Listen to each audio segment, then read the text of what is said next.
সেটি কোনোভাবেই কাম্য ছিল না। আপনি দেখেন একটা ছোট ঘটনা নিয়ে বেগম রোকেয়া বিশ্ববিদ্যালয় একটা ছোট ঘটনাকে কেন্দ্র করে সেখানে কী ধরনের অস্ত্রের মহড়া, এবং শুধু তাই নয়, রাত ব্যাপী আমাদেরকে তো আমাদের উপর তো হামলা করা হলোই, নৃশংস হামলা চালানো হয়েছে, এটা ওপেন সোশ্যাল মিডিয়া আছে। শুধু তাই নয়, এগুলো আবার শিবিরের নেতাকর্মীরা জাস্টিফাই করছে যে না এই তাড়িয়ে দিয়েছে, 2 মিনিট শিবিরের সাথে টিকতে পারে না, আবার লাগতে আসে বেগম রোকেয়া না রংপুরে ছাত্রদের কোনো অস্তিত্ব রাখা হবে না, এটি শিবিরের নেতাকর্মীরা সারা রাত ব্যাপী করলো। তারপর কি হলো, এই ঢাকা সদরের এই যে জনাব তারেক রহমানের যিনি প্রতিদ্বন্দ্বী, তিনি সহ জামাতের ঊর্ধ্বতন নেতৃবৃন্দ এটাকে এতভাবে সাফাই করলো যে একটা বীর হিসাবে আখ্যায়িত করলো, এভাবে অস্ত্র শস্ত্র নিয়ে ছাত্রলীগের স্টাইলে হামলা করাকে।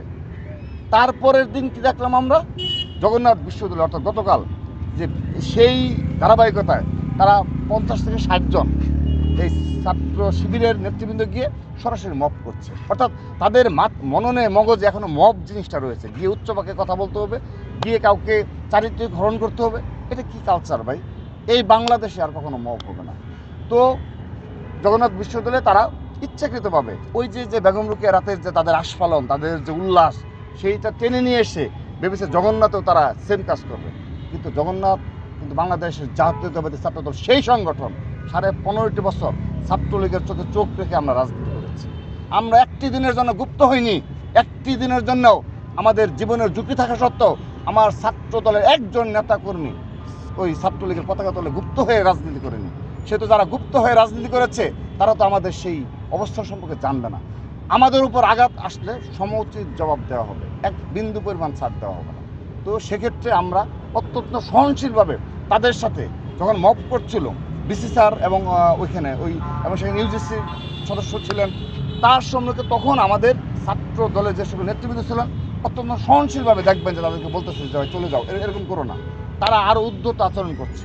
তারপর যা হওয়ার তার জন্য পুরোপুরি দায়ী হলো এই ছাত্র শিবিরের এই উদ্ধত আচরণ, এই মববাজি আচরণ। এবং তারপর ঢাকা কলেজে দেখেন, ঢাকা কলেজে কী ঘটেছে সেই একই ঘটনা আপনি দেখেছেন যে নিউ মার্কেট থানা ছাত্র শিবিরের একজন নেতা, তিনি আমার ঢাকা কলেজ ছাত্র দলের রানিং সদস্য সচিব, যিনি জুলাই আগস্ট গণঅভ্যুত্থানে মৃত্যুর হাত থেকে বেঁচে ফিরেছেন, দেখেছেন তার সেই গুলি বেদ করে চলে গেছে, একটু এই পাশে হলেই তিনি আমাদের মাঝেই থাকতেন না। তাকে কী ধরনের হুমকি দেয়, হুমকি দিয়ে সারা রাত, হুমকি দিয়ে আবার সারা দিন গেছে, সারা রাত গেছে, সে আর তো আর আসে না। তো হুমকি দেওয়ার জন্যে সে ধরনের হুমকি দিতে হলেও সে ধরনের ক্যাপাসিটি লাগে, সেই ক্যাপাসিটিটা তাদের কিন্তু নেই। তারপর দেখেন আজকে আমরা শুনলাম, আমরা আজকে প্রোগ্রাম করছি, এখানে শুনলাম আমাদের এই যে ঢাকা বিশ্ববিদ্যালয়ের নেতৃবৃন্দ আসছে, জানালো যে আজকেও লাঠি সুতা পাইপ টাইপ ওপেন প্রদর্শন করে করছে। আমি স্পষ্ট ভাষায় বলছি জামাত এবং শিবির এই দুই দলকে একা ছাত্রদল মোকাবেলা করার জন্য যথেষ্ট। আমি আবারও বলছি, আমার যুবদল লাগবে না, স্বেচ্ছাসেবক দল লাগবে না, আমার বিএনপি লাগবে না, শুধু এটুকু বলে দিলাম। যদি এই ধরনের এই দেশীয় অস্ত্র প্রদর্শন পূর্ব এবং হুমকি এবং মববাজি এবং সন্ত্রাসী কায়দায় রাজনীতি করতে চায় ইসলামী ছাত্র শিবির, তার পরিণতি তাদেরকে ভোগ করতে হবে। আমি স্পষ্ট ভাষা বলে দিচ্ছি, আমরা আমাদের ছাত্রদল কেন্দ্রীয় সংসদের পক্ষ থেকে সারা দেশকে আমরা নিবৃত রেখেছি, অত্যন্ত সহনশীলভাবে রেখেছি।